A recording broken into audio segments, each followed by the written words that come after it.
belum? Wah udah amat. Halo guys, kembali lagi bersama gua Biru. Dan kali ini kita akan melihat gameplay dari hero Dairot yang dimainkan oleh Seisun Tasikmalaya. Nggak tahu siapa, tapi gue pernah lihat nonton gameplaynya. Oh, gue pernah lihat gameplaynya. Gue pernah lihat gameplaynya. Dan kita lihat di timnya si San. Ada hero siapa? San banget, nicknya San deh. Di timnya Dairot ada hero Dodo, Esmo, Kosen, Masuk. Sementara di musuh hero Atlas, Link, Uranus, Valen, dan juga ada Beatrix. Dan sini Dairotnya menggunakan emblem jungle ya. Dengan spillnya tentu saja retri dam. Pakai jungle nggak retri buat apa bang? Hero apa sih? Bentar.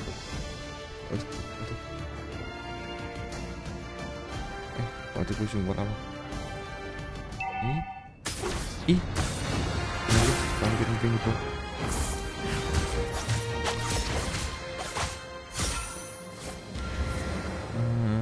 Gosen, Sya, Sibling, mana? Apa? Oke, di sini kita lihat guys. Dairotnya udah dapat 3 poin kill dan dapat 10 assist. Kata yang cukup bagus ya untuk early game seperti ini. Dan di sini lordnya langsung dicolek-colek. Apakah langsung bisa didapatkan?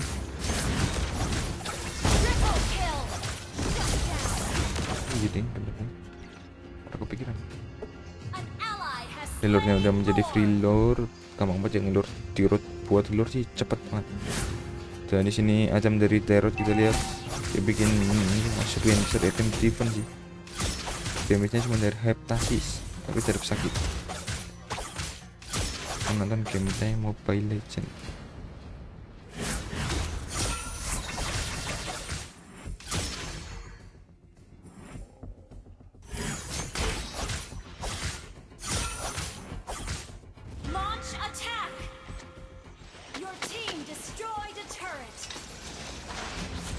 Ya kita lihat di sini lordnya udah lewat ke arah mission dan di sana terjadi perang. Apakah di sini bisa mungkin Dairotnya terlalu mati? Tapi nggak bakal mati. Masih terlalu keras guys Dairotnya. Dan di sini Valennya meninggal.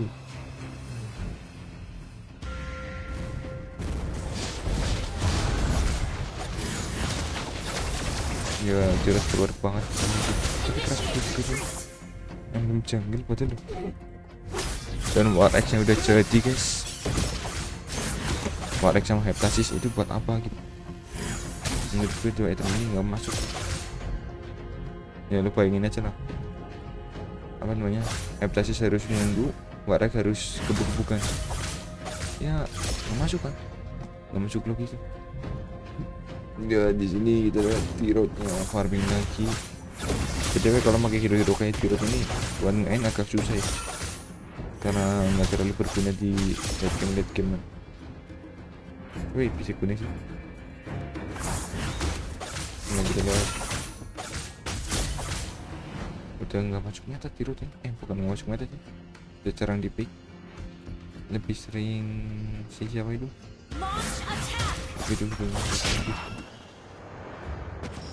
wah lupa udah kira. Ya kita lihat di sini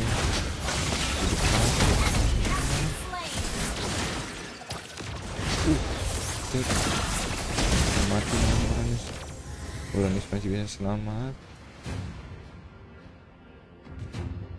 Dan next item dari Dairot mau bikin itu defense lagi guys.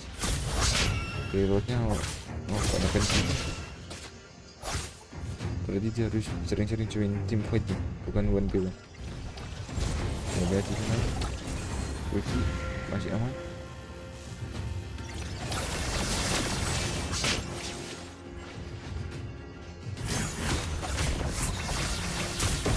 Wah ini kayaknya timnya Dairot harus nunggu dulu. Itu support main gitu. Jadi kemarin naik ada Atlas juga. Sementara ini hero-hero timnya Dairot nggak lincah. Jadi buat luar agak susah sebenarnya.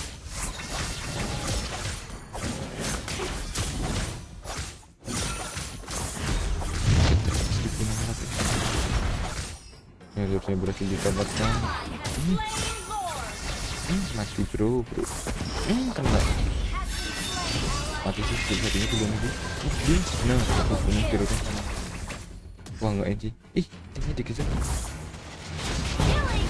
Tunggu masuk.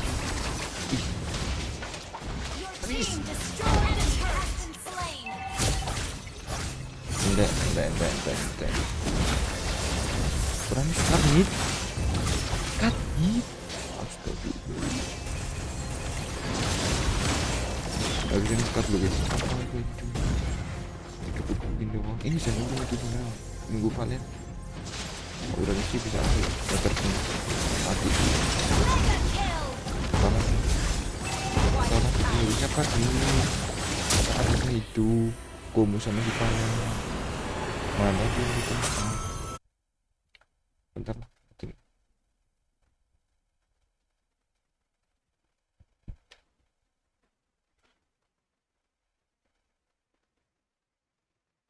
Bentar.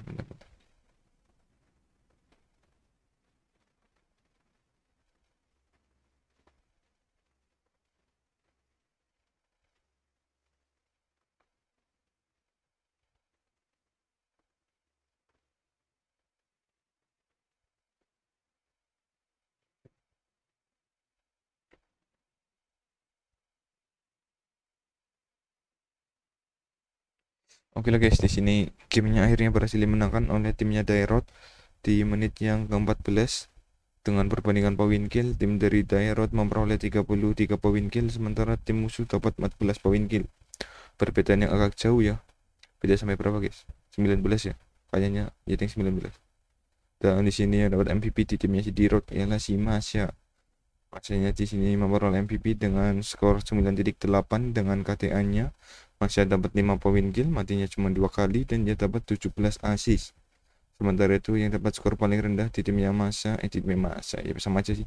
Di timnya si Tirot ialah si Brody.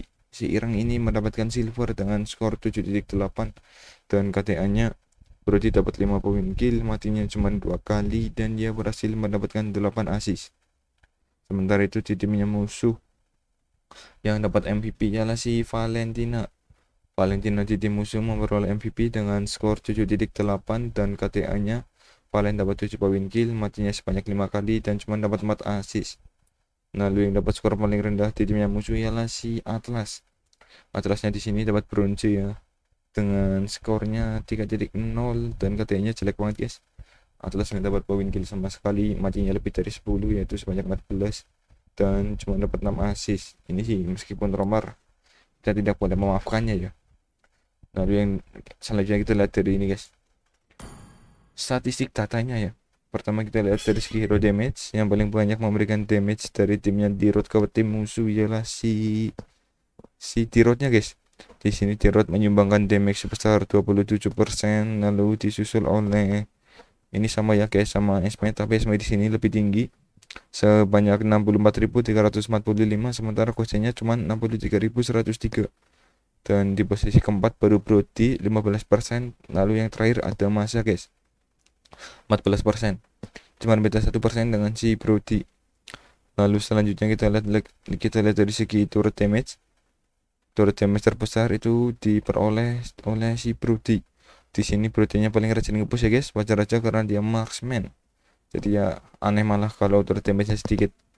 Lalu yang kedua ada Dairot sebesar 27% dan ketiga Esme 9%, Masanya 8%, lalu Kosennya cuma 4%.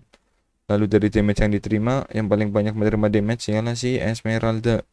Esmeraldanya di sini menerima damage sebesar 33%, lalu disusul oleh Masya sebesar 30%, dan yang ketiga ada Dairot 18%, Kosen 11%, lalu yang terakhir ada si Irang sebesar 8%. Rudy guys maksudnya. Lalu yang terakhir kita lihat dari segi partisipasi tim fight, yang paling rajin untuk berperang ialah si Masya ya guys ya. Di sini partisipasi tim fightnya Masya sebanyak 67%, yang kedua ada Esme-nya 58%, Dirotnya juga 58%, yang keempat Kosen 52%, dan terakhir itu Brody 39%. Oke guys, itu sekian dari gua. Jika kalian menyukai video ini, jangan lupa klik like, komen, dan juga subscribe, dan jangan lupa bagikan video ini ke teman-teman kalian. Gua Biru ngucapin terima kasih dan sampai jumpa.